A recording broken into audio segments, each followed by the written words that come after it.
Salut à tous, c'est Ren, on se retrouve aujourd'hui pour une nouvelle vidéo, cette fois-ci une vidéo haul. Alors un haul de tout ce que j'ai pu acheter durant mes vacances à Londres.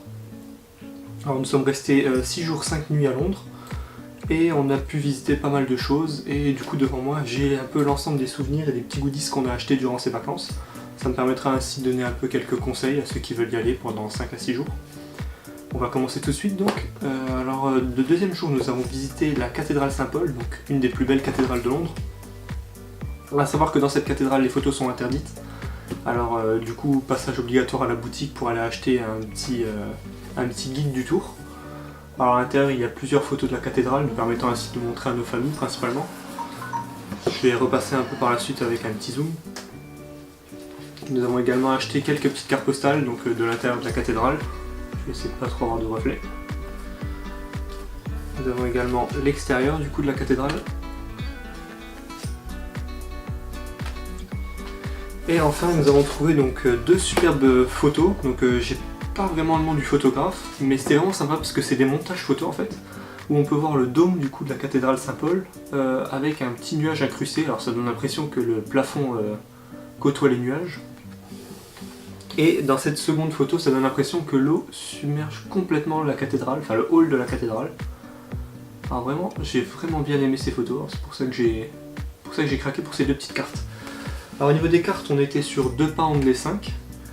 Et pour le guide, c'était une sorte de 8 à 10 pounds. J'ai plus le prix exactement en tête et à regarder. Donc après avoir visité la cathédrale Saint-Paul, on a longé le Millennium Bridge. Nous avons ensuite longé le Shard pour nous rendre directement au Tower Bridge, où j'ai encore une fois pris une carte postale. Alors, je suis très carte postale parce que ça fait des très bons marque-pages et des très bons souvenirs en même temps. Ma femme m'a fait la surprise de m'offrir le guidebook du Tower Bridge. Alors j'aime bien ces petits guides parce que quand on fait des petites vacances de 5-6 jours, on n'a pas forcément le temps de lire tous les panneaux partout où on visite quelque chose et c'est toujours sympa de se remettre un peu dedans quelques jours après pour se dire ah ça c'était fait comme ça c'était ça, j'ai pas eu le temps de lire, j'ai pas eu... finalement on a le temps après à la maison.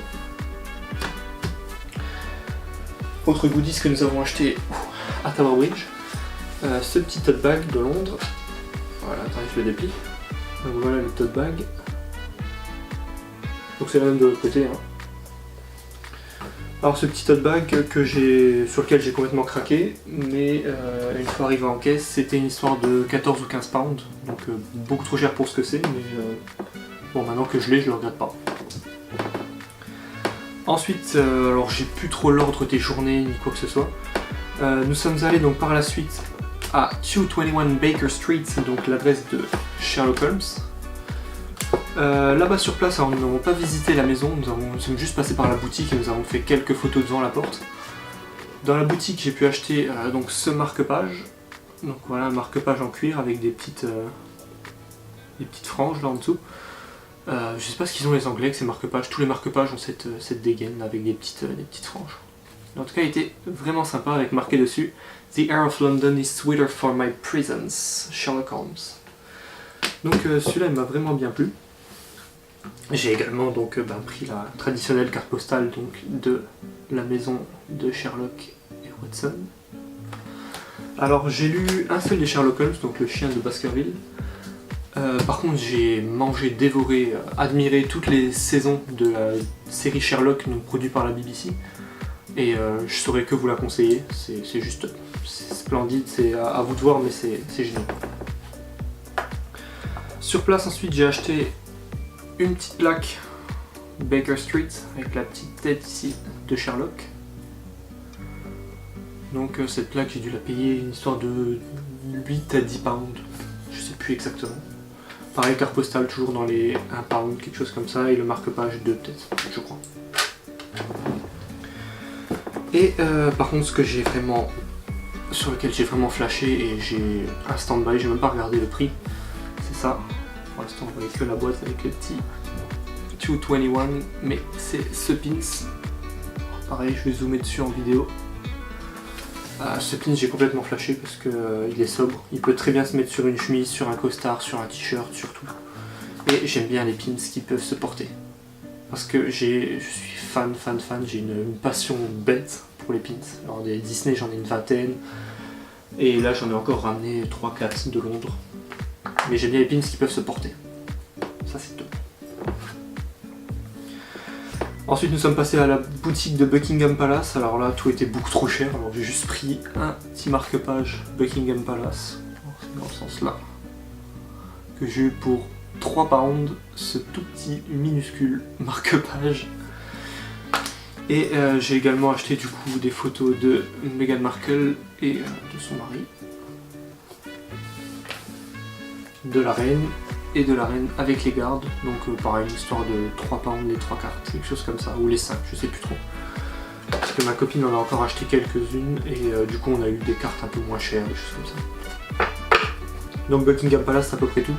On a acheté également des souvenirs à nos parents, notamment une tasse Harry et Meghan, qui nous a coûté quand même une trentaine d'euros. Il faut savoir qu'il y en avait une plus petite de dispo, je suis allé en caisse avec et on m'a annoncé 50 pounds, même pas 50 euros.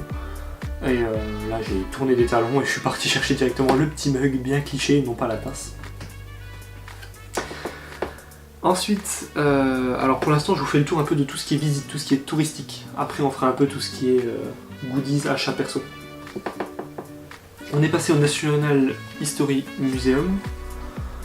Donc on a fait la bêtise, ou je sais pas comment on s'est débrouillé, mais on n'est pas passé par l'entrée principale, on est passé sur l'un des côtés qui menait directement sur le stégosaure et sur l'escalator. J'étais jamais passé par là, parce que j'étais déjà allé à Londres, mais j'étais jamais passé par ici. J'ai également pris ce petit pins National History Museum, donc toujours un pins qu'on peut porter. Voilà, je sais pas si vous le voyez d'ici, mais je ferai un petit zoom. Un magnetic bookmark, donc un petit marque-page aimanté, cherchez la définition de magnétique en français, à 1,50 £. Donc toujours avec la même illustration que la carte postale, je trouvais ça sympa, même pour lire, j'aime bien accorder les marque-pages aux livres auxquels je lis, je trouve ça sympa. Et du coup, les plus grosses cartes postales que j'ai prises, et là je me suis dit que c'était pour vraiment les gros livres que j'avais, j'ai des livres de collection, des choses comme ça.